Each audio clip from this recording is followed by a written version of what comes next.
Hello and happy Friday, and thanks for tuning in to RadioFreeRhinecliff.org and this show in particular. Correcting me if I'm Norm, I'm your host, Norm. I'm thrilled to be here tonight with Mr. Scott Epter. I'm sorry, Dr. Scott Epter. Scott, thank you so much for coming in. Thanks for having me, Norm. Now, what kind of a doctor are you?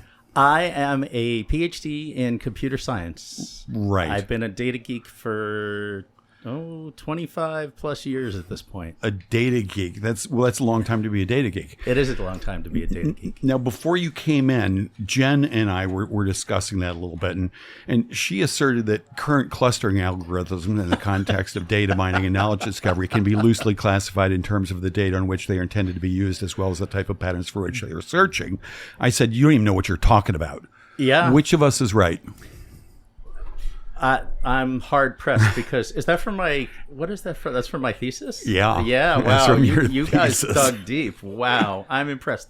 It does remind me of a funny story. So which I guess is probably what all of this prompting is supposed to do, right? I guess. One way to go. My sixth grade science teacher, Mr. Heskestad, was the first one who got me into computer science back in the day of like the Commodore 64 and the TRS-80 and I started down that path. My dad encouraged me. He used to take classes with me. And then I sort of diverged from it. And then with the internet revolution in the mid-90s, I went back to school for it. And I got my PhD.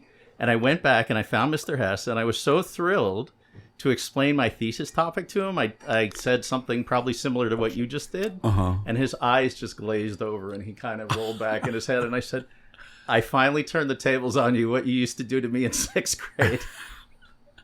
And was he proud? If I were a teacher, I'd be so thrilled. Oh, he absolutely was. Right. He absolutely was. But the subject matter, you just pointed it out. It's a little esoteric. Well, it can, or just downright confusing for me. Yeah. And it's about sort of cluster detection, data clustering and stuff. So what is that? Yeah. So imagine you have some kind of data that could be represented by a set of points, right? We all learned about points in geography in high school, like dots that have a position, right? Right. So clustering is just a way to say, how do you find the ones that are close to each other? And so it has all kinds of different applications. In fact, a lot of the web runs on it these days. When you go out for a search, you put a bunch of terms in, and Google or whatever your search engine is will turn that into a set of points, and then they've got other documents that are just sets of points, and they'll find the closest ones to the search terms you enter. So you can have kind of this geometry-based mindset of when you do these kinds of things. So when I was in grad school, they took my thesis, they used it for looking at proteins and trying to do protein similarity in biology. And then one data set, I never really made anything out of it, but a sample data set that I found that I was trying to use was to see if I could classify wines. If I could take sets of wines, because if you think about it, every characteristic you have about something can be a part of a point that you can represent in a geometric space. I could see my wife, who's a mathematician, kind of shaking her head no right now as she's listening, because this is really more her world, and she does a really good job of saying, yeah, kind of, but, Is this what dinner conversations yes, are like exactly. at your house? And you've got 3 kids. Are any of them into this kind of stuff? No, they all completely and totally shun technology, which I do not begrudge them at all. But Well, what is that like? How old are they? Let's see. So Jace, my son, is 20. Okay. About to graduate Bard. Went to Bard 2 years early. Uh-huh. The prodigy. So my wife's a PhD as well. We met in grad school, like your classic tech geek love story. And then Jace makes the two of us look like village idiots. Like Jace is just way too smart for anybody's good. Right. And then Margot is our middle one. She's 18. 18 and she likes it. And she's heading off to college. She's another bright one. So Jace is pre-law, going to law school. Oh, wow. Margot is interested in pre-med. And then Lisanne is our youngest, just turned 16. Lisanne's our little driver. So she and I have driving lessons every Sunday. Oh, so sweet. And she's got one more year. So she's a junior in RHS right now. Okay. And did all of the kids go to Rhinebeck High School? Born and raised here. Wow. So I was impressed when you in your spot for me, you called me a long time Rhinebeckian. Yeah. Which I guess in a sense is true, but I always feel like anybody who's not fifth generation, like I'm still a blow-in. Right. If the roads don't have your name, Right. on Exactly. them, it Exactly. doesn't count. Yeah. Well, Burkhart said that, and he said that you were here when he got here. Oh yeah. Which was at some point like 2002 or whatever. Burkhart and I have had some good times together. Yeah. Oh yeah, we were part of a monthly poker group Oh, nice. that played about twice a year, and we would always get smashed because we would always be in walking distance of wherever the game was. So Johnny and I have had some good times of walking back late at night through the village in altered states. I love that. And what kind of games did you play? It was mostly Hold'em. It would be dealer's choice. We would rotate, and everybody would want to play Hold'em. I would always put in 5-card draw, and I would get. I think once, just to cheese everybody off, I said, "All right, we're all just going to cut for high card, and that'll be my round." I like that. Yeah, I don't really care for Hold'em, but a game that's dealer's choice and everybody's dealing something else. I mean, that's how I grew up, and I enjoy that. Yeah. So you're clearly clever enough to understand the intricacies of 13 cards per suit for 4 suits per deck, and the odds for all these hands. Do you win at poker all the time? I don't think I'd want to play against you. Well, I'm just going to say wife. no in case anybody listening ever play again, so they don't think of me as a winning poker player. Right. No, I'm terrible. I play to the cards. And so I'm definitely not a good bluffer. I don't have a good poker face, or I wear my emotions on my sleeve. So. Oh, really? Yeah. In fact, one of the running gags, we used to play together, and people they'd all kind of look at me and be like, "All right, what kind of cards does Scott have?" And then they would just know. I would say, "All right, I'm just going to bet good cards. That's all." Right. Interesting. So you said about your son, too smart for his own good. And people have said that all throughout the ages. I've heard that so much. And I'm always like, well, what does that mean? And is it literally true? Are there people who are too smart for their own good? Oh, and how so? How does that? Yeah, maybe for their own good is a little bit of a stretch, but certainly runs circles around his parents. So let me tell you about this kid. In second grade, they do a thing where they have a reading scale to gauge what grade level you're reading at. They couldn't place Jace. He went off the scale, and the literature they would recommend, this is second grade, to be able to keep up with his reading level was too advanced from the subject matter perspective. It's like the kind of things you would talk about in here, right? And you don't want a second grader reading that. So at that point, Jace said, I'm going to college 2 years early, and then I'm going to go to law school. This was in second grade, and this kid followed along that path and ended up in Bard, bridged over on a what's called a Roosevelt Scholar program, and went to Bard in what would have been his junior year of high school. Like Bard here or Simon's Rock? No, Bard here, Bard. Right, Bard. And is graduating this year 2 years ahead of schedule. So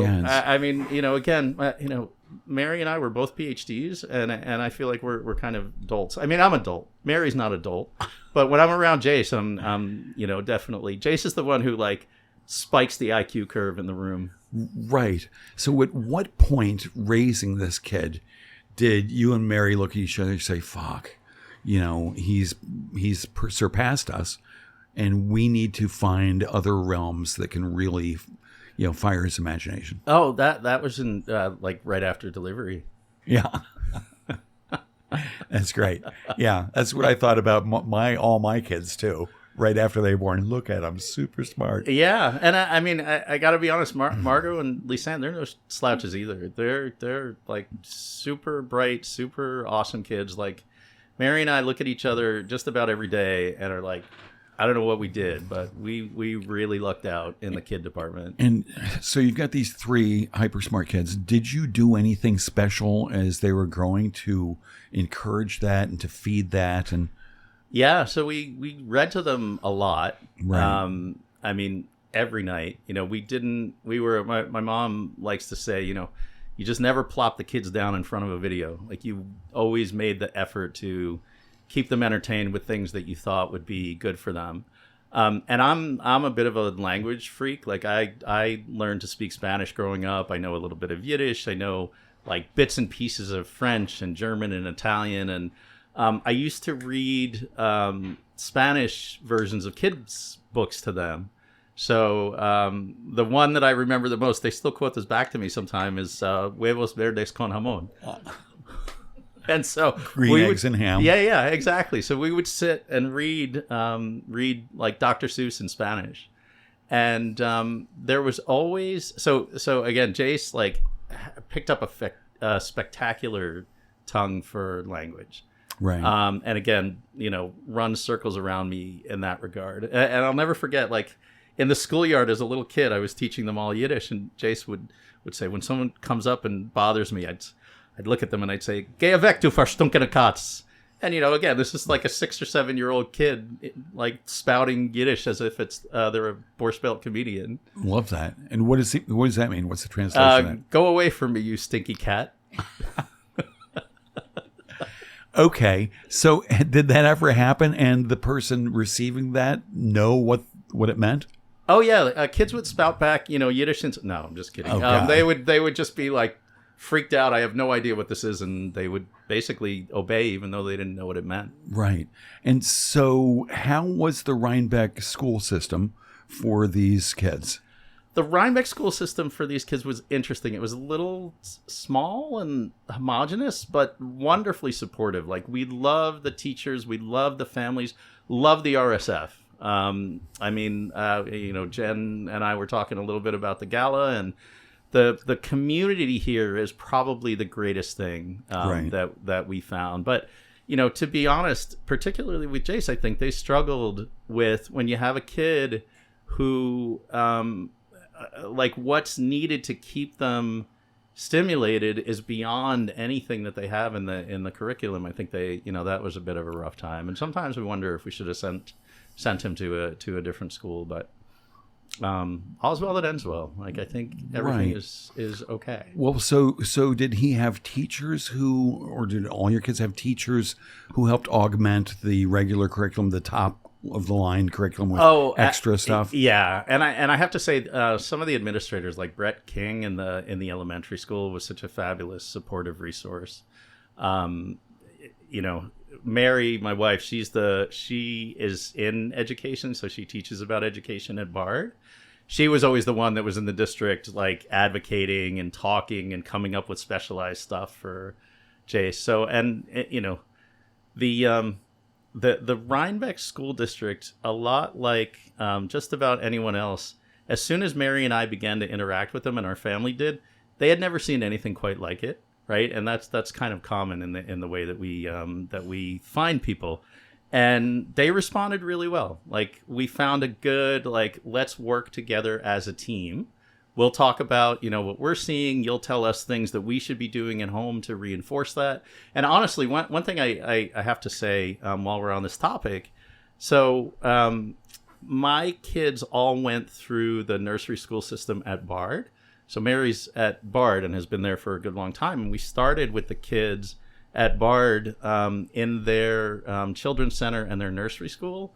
And I can't say enough good things about the teachers from there. Jane Korn and Christine, whose last name is slipping my mind, but I'm going to think of it as soon as I leave the studio. But anyway, They got us started on that, we would come to pick the kids up, and they would give us the report, like, this is what was going on during the day. This is what I want you to reinforce when you go home. And they really set us up in that mindset of it's a full team effort between what goes on at school and what the parents are doing at home. And you need to work together as a team on behalf of the child. And with that mindset, again, Mary came into the district. I, to a certain extent, but not as much, but Mary was definitely doing that. All right, we're gonna continue this when we get into elementary school, whether you're, prepped for it or this is your normal course of action or not. Right. And I found that the teachers really did respond. I mean, it was a wonderfully supportive thing. Yeah. Very interesting. Now, how did you guys end up here in Rhinebeck? So Mary and I met in grad school. We went to RPI in Troy, New York. And at the time, my family was in Westchester still. We had this whole conversation about Westchester and Rockland and, Jews on both sides of the Hudson. My family was in Westchester. Mary's family was in outside of Woodstock. And Mary finished a year before I did. And so I had a year of us being Dr. and Mr.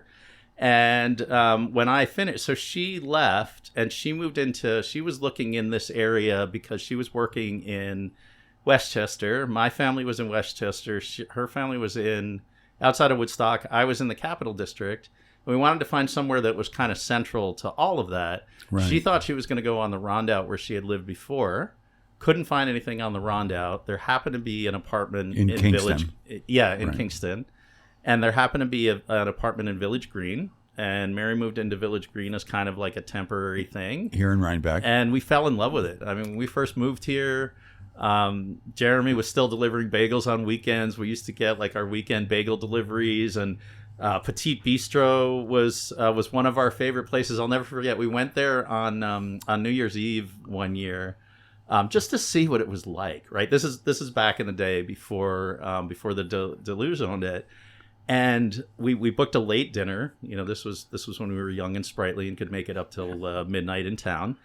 And we said, we're just gonna sit. We're gonna see what they do at midnight. And it was just so perfect for bistro. We finished our dinner. We're sitting there. The clock strikes 12, and you hear a cork pop. And then you hear just a recording of a sax playing Auld Lang Syne. We're like, oh my gosh, how perfect is this? So, Oh, that's so sweet. So Understated. we just absolutely adored the town. And the thing that I noticed the most about Rhinebeck when I was first here, so this is like late 90s, walking through town on a Saturday, everybody was just happy and polite and like enjoyed. I used to, I don't know if you're a show tune fan, but I love show tunes, and there's that tune from Oklahoma, how the farmer and the cowboy could be friends, right? And I always used to think about that in Rhinebeck. Oh, the farmer and the yuppie could be friends. And like the combination of that old school charm, like this small community, and just everybody who seemed real positive to be here and not clashing with each other and not snipping, right? And I just fell in love with the place. That's And amazing. In what year is this? So that would have been like late 90s. Mary moved into Village Green in 98. Okay. I finished school in 2000. We bought our house in the Village in 2000. We thought it was going to be a starter home. Right. And here we are 24 plus years later. And 3 kids later. And 3 kids later, born and raised Rhinebeckians. Wow. So how do you think the town has changed and the village has changed since you moved in? Oh, I mean, there's no more deliveries from the bagel shop anymore. Like, Right. Start there. But yeah, and end there. I mean, that's the end. Yeah, right. I mean, certainly it's more crowded. There's a lot more people here. I think there's. I'm too positive a guy. I don't, I don't like to speak disparagingly. I'll ask more pointed questions. Sure. Then. that air that you mentioned, like walking down the street on Saturday, everybody's really happy.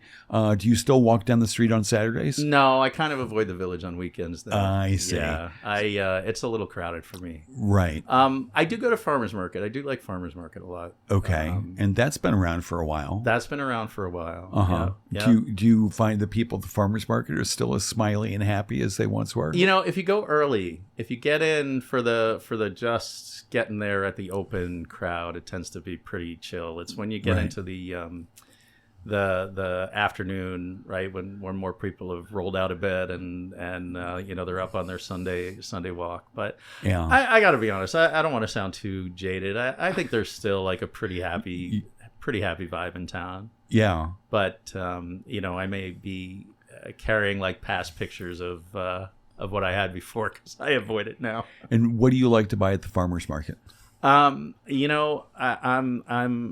kind of a healthy guy. You can tell by looking at me. So I'm real into the pastries and the breads. Yeah, the health pastries. Correct. Right. Exactly. And do you ever do the booze tastings there? They've got Oh, absolutely, yeah. Now I have to ask you, Norm, is that a subtle allusion to the whiskey you have on the table? It's not so unsubtle, slightly forced segue. Shall we? Yeah, tip let's do it. Now you've brought in 5 different vials of whiskey. I did. Each one's numbered. As is the tradition here at Correct Me If I'm Norm. Yes. The guest has brought in some drinks for us to all enjoy. And Jen, am I pouring for you as well? Oh, sure. Okay. Are you pouring them in? Are you pouring them in order? This is mislabeled. Okay. Oh, it is. Yes. So this one is the oldest bottle of Scotch in my collection. Okay. I don't know if it's still any good. Like the cork was down in the bottle when I cracked it. So I figured we'd start here, and it could only be uphill from there. Okay, so this is the oldest Scotch in your collection. This is a 1973 Glenlivet, and it's Scots. I don't know why, where the name comes from, but I saw it. I got it in a duty free. Wow, it smells great. Yeah. Oh, awesome. So, Cheers. So 1973. So how long has it aged? How long did it age in the barrel? Right, I mean, because that's the number on the bottle, not sort of. Correct. I want to say I bought it in probably late 90s. Wow. I don't know how when that it seems a little thin to me, to be I was honest. going to ask if you lost. I was going to ask if you watered it down already. I did not. No. Right. I didn't think about this. Do we have somewhere we can dump this and Huh. continue on to something a little better? So what do you mean thin and lost? I mean, will a Scotch like lose its yumminess after the years? Just like bubble gum on the bedpost overnight. I think we just my suspicion, and I hope your kids are all listening, that one of the kids is like, oh, we'll take it out, we'll put some water in case Dad put a little mark on the level, and he'll never notice. You're absolutely right. Oh, you know what? You had these nicely in order, and I started with 19. Let me go back to 16. Oh, please. I'm not bothered in the least. So I'm a huge Steve Martin fan, and The Jerk is one of my favorite movies. Yeah. And I'm picturing the scene when he's embarrassing himself in the restaurant, and he's saying, and bring us some fresh wine. No more of this old stuff. Yeah. A huge Steve Martin fan. One of the things that I did for the kids that I think was okay is I made them sit down when they were younger to listen to a couple of comedy albums. Oh. And one of them was Let's Get Small. Oh, that's awesome. And I love that. The other was a couple others. I Had a Pony by Stephen Wright, which is just ridiculous humor. I bet. So yeah, I like Steve Martin too. All right, now what number is this? So you have the book. I have yet to look at that book. But I don't have the bottle. What's the number on the side of the bottle? 16. 16. All right, good. So I'll read. 16. This is and we haven't even tossed any back yet. Cheers. Thanks for bringing it in. This is Chichibo / Ichiro malted grain whiskey. I'm going to guess it's from Japan. I was going to say that sounds Italian. It says on the bottle where it's from on the vial. Oh, no, that's a good taste. Yeah, that is. Oh, I have to put on my reading glasses. Malted grain whiskey. I'm in my. Well, I'll just read it. Product of Japan. Okay. Number 16. Yeah, they have some nice whiskeys. Yummy. Yeah, this is really nice. Yeah, they do spirits pretty well. They don't mess around with hardly anything. Yeah. As far as I can tell. Have you lived abroad in all of your career? I have not. I've lived all over the U.S., but never outside of it. Uh-huh. And apart from Rhinebeck, which is obviously your number one choice, what other places did you like best living in the U.S.? Oh, boy. I would not trade anything for the Hudson Valley. In fact, right. I went out as I was telling you earlier, I lived in Westchester my whole life until I left at 18. And I had always idolized the West Coast. I think there was something that I read in Mad Magazine when I was probably 10 or 12 that talked about New Yorkers wanting to go to L.A. Right. And so I had it in my mind that I was going to L.A. ever since then. And I can't even source it or remember what it was. Yeah. So I started in New Orleans for all the wrong reasons. You want to go next round? Yeah, but just less. Pour me less, please. Okay. So I went to New Orleans for all the wrong reasons. When I was 18, the drinking age was rising in New York State. And Louisiana had kept it at 18. Oh, sorry, I spilled Perfect. it. And I thought I had the the thought of 4 Mardi Gras on the mind. So I went down to New Orleans, and that was a great experience. But I left, and You went there for college? I went there for college. To Tulane or? Yeah, to Tulane. And I studied political science. I studied Soviet politics just as the Soviet Union was exploding. Cool. So what year was this? I finished in 1990, so 86 to 90. Okay. And what number did you just pour us? I'm trying to go in chronological order, which I think I'm keeping together for the moment. So this would be 17. This is 17. All right, let's see what it is. This one is Wait, was that a Jen, did you make a good face or I don't approve face? this is number 17, Copper Fox Rye Whiskey. And rye. Ryes can be rough.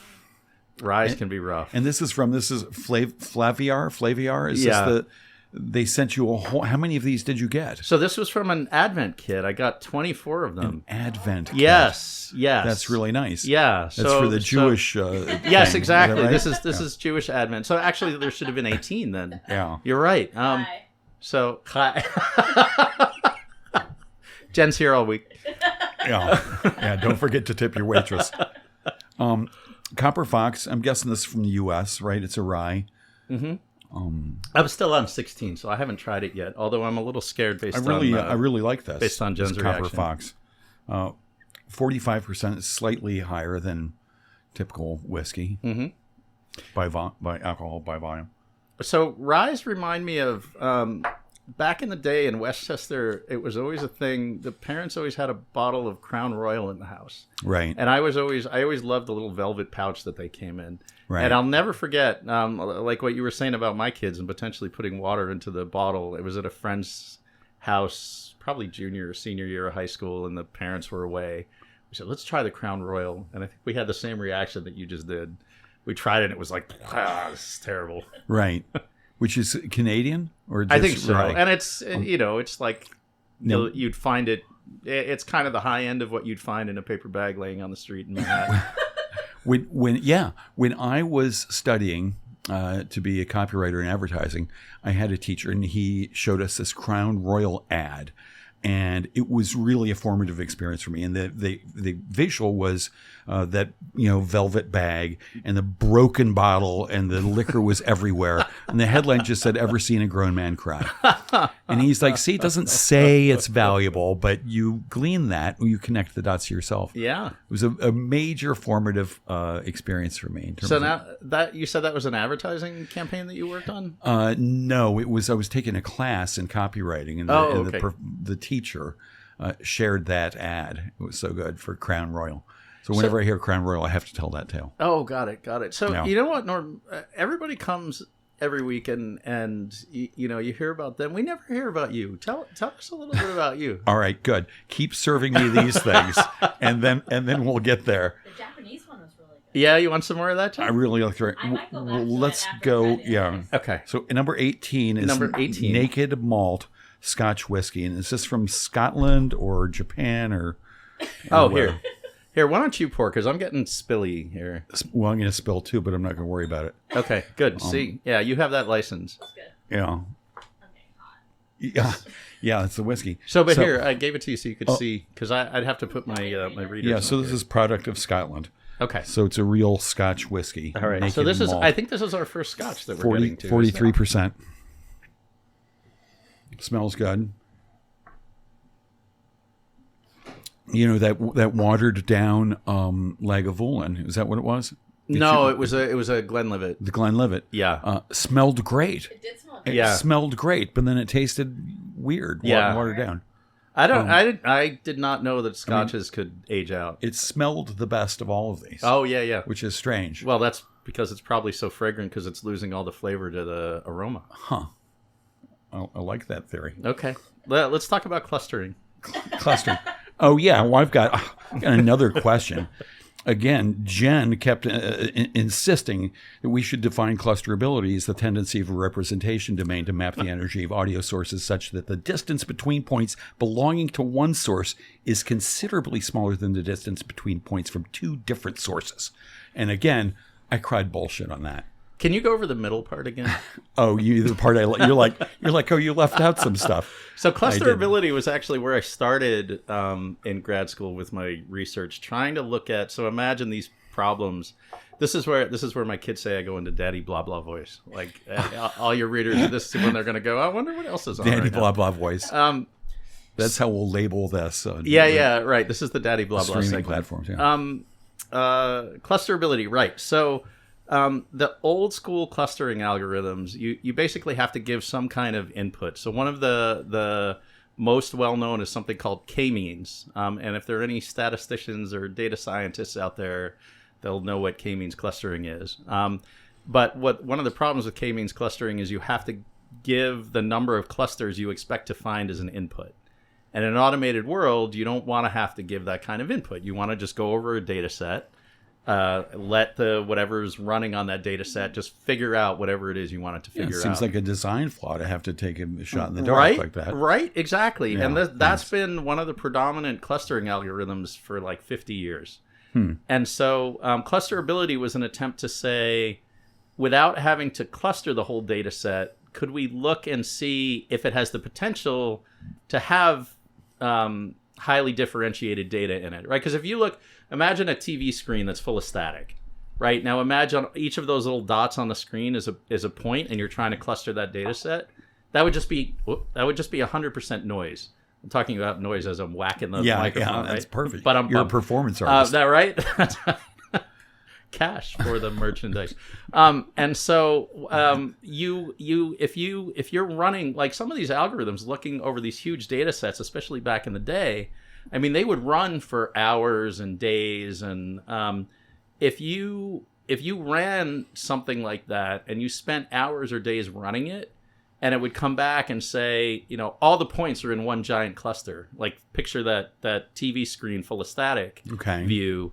That would be useless. So clusterability was an attempt to say, if we look at a data set, what's the likelihood that the points are going to be separated to where it's going to be worthwhile to try to detect those clusters, as opposed to just everything is so close together that it's just a random set of noise and there's no differentiation between groups of points. Okay. Does that make sense? I don't know. I mean, I think it does. It make sense to Norm? That's what I'm trying to say. I think it does. But I mean, I'm just imagining the static, as you say, and wanting to push in and in and in, so that I can see these clusters in their detail instead of just as this big field of static. Well, in a big field of static, the clusters don't exist. That's kind of like not every set of points is clusterable. Okay. Right, you may have let me give you what we call a degenerate case. Oh, perfect. As opposed to referring to each other. Thanks a lot. Yeah. A degenerate case is one that's like super simple, right? So now imagine you have one point, just a single point, okay? Let me just stop right here. I love that the super simple example is called the degenerate case. Yes. So would you consider that a clusterable data set? I'm going to say yes. So how differentiated are the set of points in that data set? Clusterable means the points are all grouped together in ways that they differ from one another.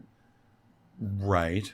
So a single one wouldn't be really clusterable because it's just one. Well, there's just one point. Right. So there's no other point for it to be different from. That's why it's a degenerate case. It's like just one point. We don't even have to get into it. It's just not. Right. But if there's just one point, there's no game at all. I mean, you're just exactly. That's what makes it degenerate. So then now take that same idea and let's go. Can I use your whiteboard? Can I draw on here? No. It's not going to work on radio. Okay. Yeah. So imagine we've all got a couple of tennis balls, right? You have two. Jen's got two, and I've got two, right? Uh-huh. And we've each got them in our hands. Yeah. Right? Thank you. So we're doing visuals here. We're actually looking like hold yours closer together. Oh. We want this to be a simple example. Yeah. So now each of those tennis balls represents a point. Right, I know. I feel don't wiggle your fingers like that. That's very suggestive. So now you can imagine, if you're trying to cluster these as points based on their physical location, you've got 1, Jen's got one, and I've got one. Okay. Right? And they're physically separate from one another. That's really what we're talking about, is that they're physically separate from one another, and that's how they form clusters. Okay. Now imagine we put all 6 of those balls right on the table down together in the middle. Yeah. Okay? And they're just tightly packed together as one group of 6. Right. How would you cluster those? That's not its own new cluster? It's just one. There's no distinguishing between them. One cluster. Correct. So that's a degenerate new case. cluster. So now take those 6 tennis balls. Okay. And go back to your staticky TV screen and imagine you've got 1,000,000 points on that staticky TV screen, but they're all really close to each other. That's just one big set of noisy data. Right. But back to sort of how I'm visualizing this. If you zoom in, you're going to see the clusters bigger and bigger. Would you expect that you would start to see the individual clusters within this massive at different points? resolutions? That's interesting. It depends, which is a thing we commonly say in technology, which sort of pisses people off. And politics. And politics, Yeah. right. It kind of depends. Like, you could potentially get down to a grain that you had if you were looking at a set of points that were that tightly packed together, that if it mattered, that, very, very fine grain distance between them made a difference, then that's a real interesting take. Like, where were you 25 years ago when I was looking for fresh ideas on my thesis? I was looking for fresh. Well, never mind. So these things are from your thesis, all this clusterability Correct. stuff. And in fact, we didn't rehearse this. This wasn't a segue, but one of the papers, the only paper that I got published, was I came up with an algorithm to look at clustering at multiple resolutions and to be able to detect clusters that were different depending on the resolution at which you looked at them. So you actually came up with one of the other directions that I went to, and the only thing that I actually got published. Wow. And was this thing different than the standard k-means algorithm? It was. Look how literate you are! My gosh. I'm hiring for a data scientist. Can I? It's called bullshit, not literate. But trust me, you figured out technology. Yeah. So speaking of technology, what are the applications for this in the consumer world? Yeah. Because you work for a huge consumer company right now. I do work for a huge consumer company. Amazon Web Services? I do work for Amazon Web Services. AWS, okay. And, standard caveat, all opinions are my own. I don't have to say that, but, I feel like I should say that. I want you to speak for Bezos for the rest of the year. Oh, my gosh. So I I had one of my first bosses at Amazon was named Jeff. And I used to sing the Bo Burnham song to him. In fact, to this day, I still do. I talk to him once a month, and I get on the phone with him, and he answers, and I say, "CEO entrepreneur," and then we just go from there. That's good. Yeah. Do you think it bugs him to bits yet? Oh no, he loves it. Oh, I see. Oh, you mean Bezos or Jeff? No, your pal. Oh Jeff. no, he loves it. Okay, good. He does. In fact, he either said that or he doesn't have caller ID. He said I was born in '74, so it doesn't. I just caught that. Sorry, the signal's on delay here. Yeah. Well, we still have 2 more whiskeys to taste sure, that's as well. right. Is that not so subtle? But no, back to real world applications for check. Yeah. Real world applications. Because that's your job. It's not to live in this theoretical space. My job has nothing to do with my thesis anymore. Right. Yeah. Okay. So well, let's go with the consumer applications for your thesis thing, the clustering. Oh my gosh! And then, if I was good at that, I probably would be working in that space rather than doing what I'm doing now. Okay. Well, what are you doing now? So I'm still in data, but I manage a team of solution architects who will look at ways that when AWS customers, who are just about anyone, they're bringing their data into the cloud in various forms, and they want to bring it together and make it usable and readable and available for insights. They come up with the ways to do that. So just to give you an example, yes, please. I used to. So imagine we're all holding a set of tennis balls. I used to. I'll see if I can Wiggle your fingers. Yeah.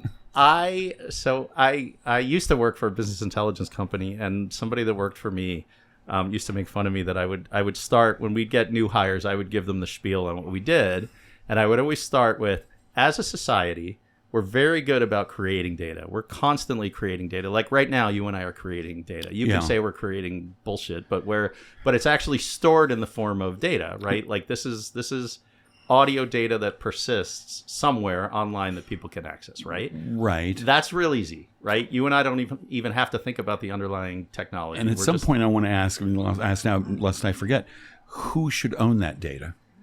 But let's just go on with this. We'll circle back ethics around. is a whole nother ball of wax, but we can get to that. Okay, good. We only have 20 minutes left. Oh my gosh, it's just flown by. Yeah. Yeah. Well, it's kind of dragged for me. I know. Well, it's because of all the blah blah voice. Yeah. So creating data is easy. Right. Pulling it out and making sense out of it is a lot harder. And so much of what's involved in that now think like large business. Let's say an airline, right? You fly. Every time you fly, you come to the gate. Sometimes there's a delay. Plane pulls up. People have to get off. They have to clean the plane. They have their checks and systems that they go through before you can get onto it. All of the things that drive that and that the airline uses to try to, believe it or not, make that experience better are where my team gets involved. They're the ones that are taking recording what the fuel was when the plane pulled in and recording how long it takes. That's the easy part. But your team has one client, right? Oh gosh, no. It's not. You've got clients other than Amazon? No, I work for Amazon. Right. Oh, I see what you're saying. No. So AWS sells to customers outside of Amazon. Oh, okay. Amazon is one client. Gotcha. But this is one of the fascinating things about this company. Cool. They looked at what they did for for all of their technology infrastructure, and they said, we're running one of the largest implementations in the world. Like we can sell our knowledge for other clients. We can sell our knowledge to other clients, and we can make their lives better, right? That's like as much as people disparage Amazon is like fanatical about making customer experience better. Right. And so when they looked and they said, look, what we're doing, when you look at all of the companies that are out there that are, airlines, banks, healthcare companies. Who's your biggest client apart from Amazon? I'm really not supposed to talk about clients specifically by name, but if I Google AWS clients, what is Google likely to tell me are some of your clients? Oh, they're going to say that we have no clients. Really? No, we're big competitors. You've scrubbed so that data exactly. Because you own that data. Nobody else gets it. No. That would be Google disparaging us. No, they can't do that. Just about any major brand that you can think of does at least something with us. Okay. Wow. Yeah. I'm not sure if Flaviar does, but I'm just looking at this table and thinking, there's a pretty good bet any brand that you know of is doing at least something on AWS. Right. Because they make it real easy to get started. So even the I don't know how, I know we just connected on LinkedIn. I don't know how deeply you dug into my LinkedIn profile, but before I was at AWS, I was at a very small company. And we even got started on AWS after a while. Uh-huh. So they're really smart in the way that they do things. Okay. So they're a huge tech company, AWS. They are a huge tech company. Wholly owned by Amazon. Huh. So give me a start to finish, a quick enough example of how a client comes to you. Let's say the client is, what do I have here? Harney and Sons teas.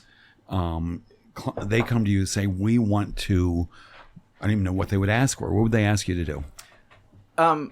So let's say, Harney and Sons is pretty small. Right. So they may imagine they're huge. What's that? I say imagine they're huge. Imagine they were huge. So let's take, who's a brand? Like Tops. Okay. Tops probably has a parent grocery company. In fact, I can tell when I look at the Tops circulars online, they're running in our stuff. You can see something in the URL that shows they're running in S3, which is one of our things. I won't get into the details for you because I don't want to give you too much blah blah. We only have not too much time. Yeah. So somebody like Tops might say, we currently have a data center, like we have a physical location where we. Oh yeah. Help yourself because I'm getting behind here. Do we have another one? Did we do 19? I don't think I have. Back to the whiskey. Okay. Number 19, product of the USA. Nice. All right, let me just read what this is really quickly. You're falling behind, Scott. I know. But that's good because you've got to share all this stuff. I'm used to it. 19 is called Journeyman Featherbone Cask Strength Bourbon. So this is much higher strength, cask strength. It's not been filtered out with some water. Okay, cheers. Cheers. So Tops comes to you, and what?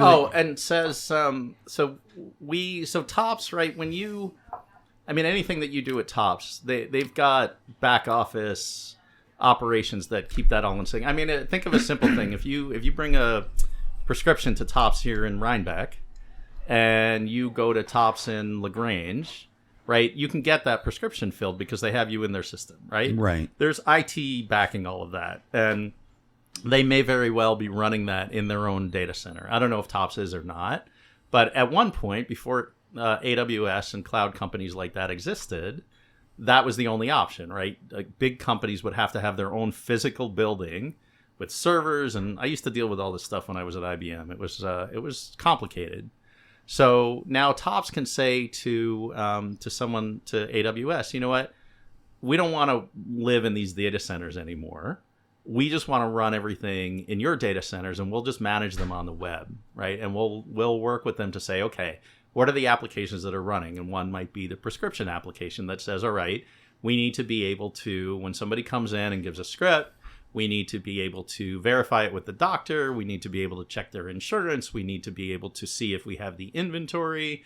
Once the pills are taken out of inventory, we need to make sure that we're ordering more. Like it's down to that level of automation of what's going on. Right. And my team won't specifically do these kinds of things, but they'll do similar things. But somebody at AWS would say to Tops, okay, let's look at that application and let's re-architect it to run in our data centers, and you can just manage it. You don't have to, like Tops, if they're running their own data center, they have to hire people who are like physically managing machines and running cables and doing all that kind of stuff. Right. In the world of the cloud, they just have people who can go in through a web browser and automatically provision anything that they need in one of our data centers instead. Right. So and they pay you a monthly fee or whatever for that access. Correct. Huh. And that way they don't have to secure it themselves. Like we have our own physical security, and it's going to be better than anything that they can do because we can do it at scale. I feel like I'm reading from one of our standard marketing packets now. I looked. I couldn't find the standard marketing packet on the AWS website. So, even on the dark web, I couldn't find that. Norm, what would it take for me to put you in your first cluster today? I didn't even think you were in sales. It's like, well, I like a flashy cluster, I like a convertible cluster. I like a cluster with some good music, maybe some Dave Brubeck. Oh, okay. All right. We'll work on that. Yeah. Love that. But you're not in sales. You're behind the scenes. I'm in technical sales, actually. You are? Yeah. My essays support sellers, analytics specialist sellers. Your essays? Solution architects. Okay. Yeah. The lingo, the hip tech lingo. Yeah. The hip tech sales lingo. Yeah. So your solution architects support what? The support sellers. Sellers. So okay. we typically work with everything that I told you, right? So now we talked about an applied use case for Tops. Let's go back to that metaphor, right? Great. We wanted to you were chomping at the bit to get more into that, weren't you? Yeah. Too bad we don't have a 20 here. Yeah.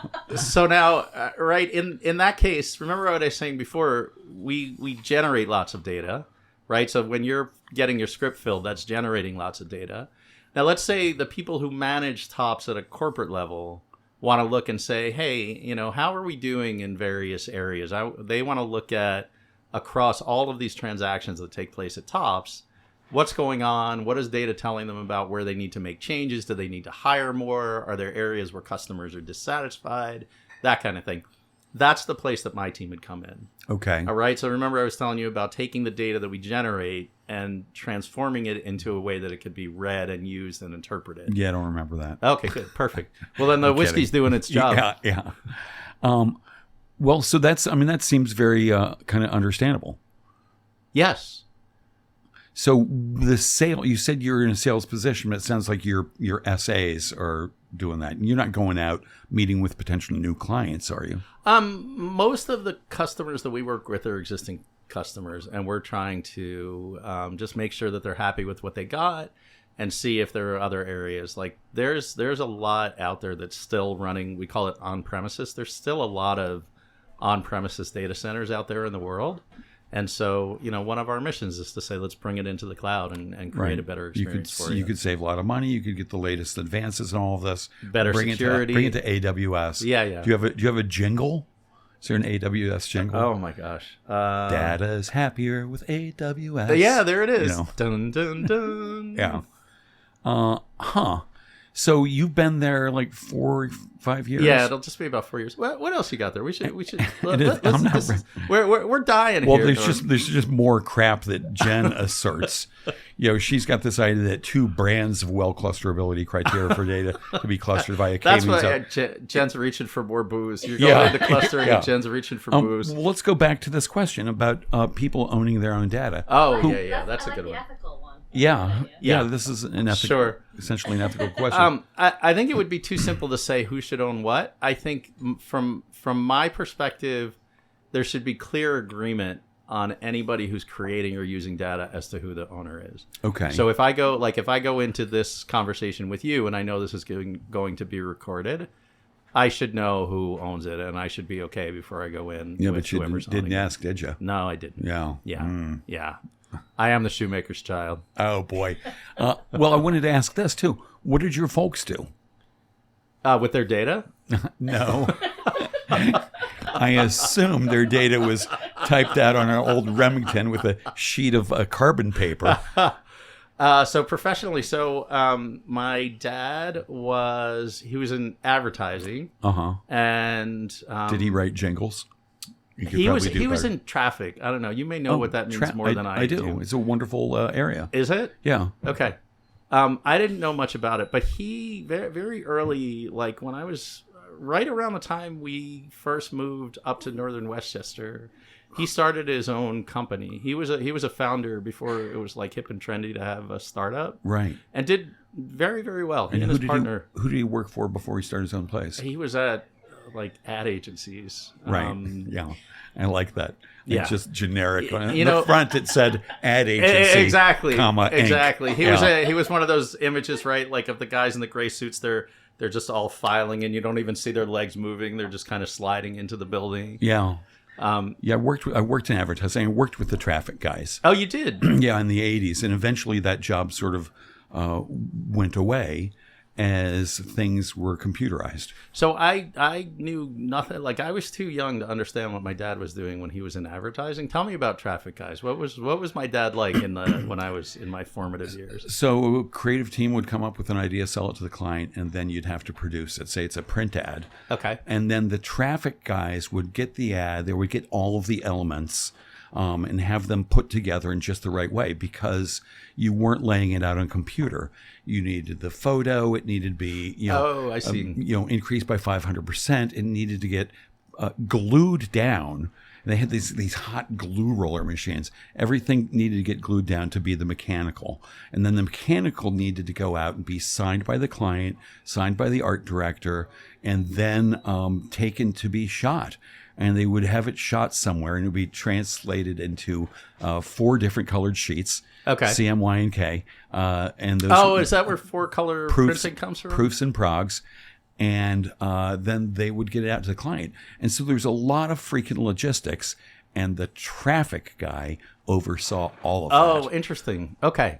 That's hilarious. I'm explaining what traffic is. Yeah. And I'm wondering maybe if that wasn't where he was, because now I could picture my mom, who's I think is listening. Hi, Mom. Kind of shaking her head and going, "No, that wasn't it." Yeah, and then she's going to tell you later that Norm dude just made up the entire job description.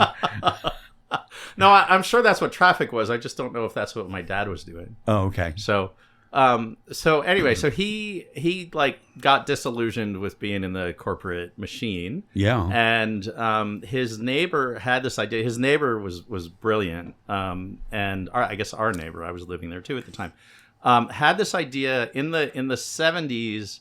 Commercial landlords in New York City were basically in charge of their tenants' electricity and would gouge the prices, right? So they would they'd be paying whatever it was, like 3 Right. cents a kilowatt hour to the utility. Then they would charge the client 7 or 8 cents a kilowatt hour, whatever Right. the numbers were. So they built a business on going into these commercial tenants and saying, we'll do a survey and we'll find out what you really should be paying. And if you're paying more than you should be, we'll get you that savings and you just give us a cut of it. And they cleaned up. Amazing. Like, they sent me to Tulane on this Right. business that they built. Huh.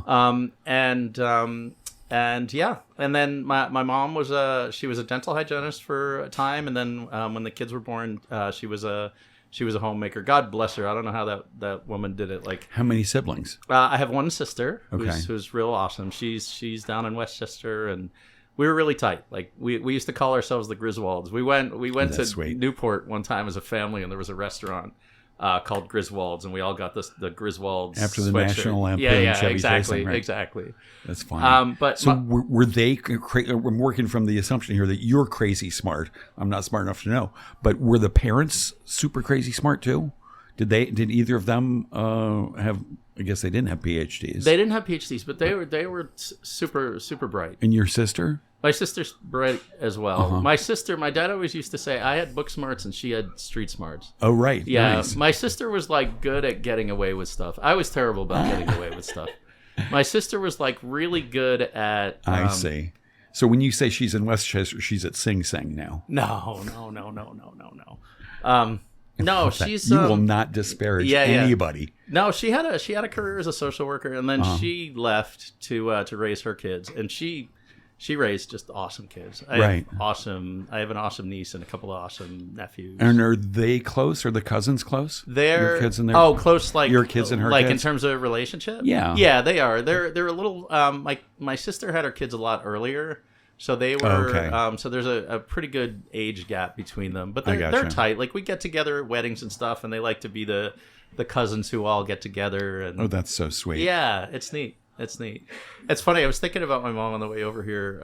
I figured the what did your parents do question would come up, and so she was a homemaker for us. But she did an outstanding job. Like, holidays, we had I was thinking about this with Scotch. My grandparents would come every weekend, and my grandpa, he loved his Dewar's. Like, anytime I smell Scotch, I picture my grandpa sitting in our living room having a grand old time. Like, his nose just getting redder and redder as the day wore on, and my mom would just put together, like, there was always, appetizers that we had out, and then she'd make dinner, and there would be dessert and fruit, and like every holiday. I don't know how she did it. I don't know how this woman did it. Beautiful gig. I mean, it's like science and business and art and psychology all rolled up in one. Absolutely. And I would come home. I was sort of feeling a little guilty. Like, in high school, I would come home with delinquency on my breath, and my mom would be in the kitchen like, I just made cookies. And it was Right. like, wonderful, Mom. That's awesome. I love coming home. And now I'm going to sheepishly be guilty and like go away so you don't see my eyes. What flavor delinquency was it at that age? Does mom know already? Are we at time yet? Soon, very soon. Look at you. I finally got you to start squirming, and now you're calling time. Well, I asked because you went to Tulane, which at the time was always the number one party school in the country. That's true. Do you remember? Were you were an '80s kid? I graduated high school in '78, Okay. college in '82. We're down Well, there. I guess there's nothing. I'm thinking, like, if my kids are listening to this, but I don't think there's anything that they Oh, don't your already kids know. who are watering down your scotch. The kids that are watering down my scotch. I was boy. This is. I guess I'm gainfully employed, and there's nothing that's going to impact that. I was a rather big fan of marijuana. Oh, And to the point of like going down to protest marches in Greenwich Village to try to go for legalization. all right. What does NORML stand for? National Organization for the Reform of Marijuana Laws. Yeah. And I used to, so I was a High Times reader. I used to Oh love, my they would God. talk about the market, and they would have those beautiful pictures. Bud and- centerfold, like, wow, look at the bud. Yeah, I was not a pot smoker, but like High Times was just a beautiful magazine. Yeah. And the pictures of weed that they had were gorgeous. Yes. That's and I hilarious. always was like, they would talk, they had that whole marketplace of like what was going around in the big cities, and I would always say, no, that's not what I'm finding. Right. That's funny. So mom's probably still listening. Where would you go? Was there a kid in the neighborhood, or would you go to the city? or both? Yes. Yes. All right, good. And so, you know, I mean, you're obviously a big brain. Did you, at some point, did you stop smoking weed? I did. I mean, because when one of my children, who shall go nameless, first was busted by me, like smoking weed, swear to God, they came down to the kitchen. Their friend was over. Their eyes were so red. And they said, "Hey, do we have anything, you know, to eat, like something munchy?" I'm like, "Really? You used that word?" And they were still sort of afraid. I said, "Listen, here's what you can do. Go to the interwebs and find 10 studies on the effect of marijuana in the teenage brain." That was really smart. All of them, and I want an English class grade bibliography of this. And all the studies are the same. Like, it's the worst possible drug you could design for the developing brain. Yeah. I don't doubt that. So, do you ever wonder? You know? Oh yeah, I find myself in situations like this and think, what could have been? Yeah, exactly. Wouldn't have been here. You'd have been on a nice podcast with video on the AWS blog. I could have been on Jew too. Yeah, you could come back, I suppose, and be on that. Oh sure. So why did you stop doing that? I mean, because I realized it was just not good, and I had to function as an adult. And were you in college when you stopped, or was it later on? You're gonna laugh. I don't remember.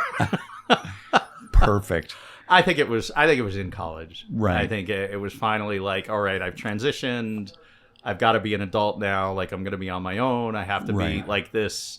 I'm just kind of living off my parents, and you know, now I'm gonna have to go out and show that I can do it on my own and be a functioning, productive member of society. That was probably the turning point for me. Okay. I was looking for an inspiring story for the children, the youth of America. Oh, that wasn't. Don't do it, kids. Yeah. Hugs, not drugs. All right. Hugs, not drugs. That's good. So Tulane, tell me again what you were studying there? Political science. Right. So my first year, I had no idea what I wanted to study, right? I mean, in Westchester in the 80s, you went to college and then you came back to the city and you went into advertising. Like, that was everybody graduated and it was like, all right, I have to learn to type because now I'm going to start at the bottom of the rung at one of these ad agencies. That's so funny. My first year, I was fascinated with Louisiana corruption. Oh. And my worst class was poli-sci. And I said, all right, well, this is one I should probably study.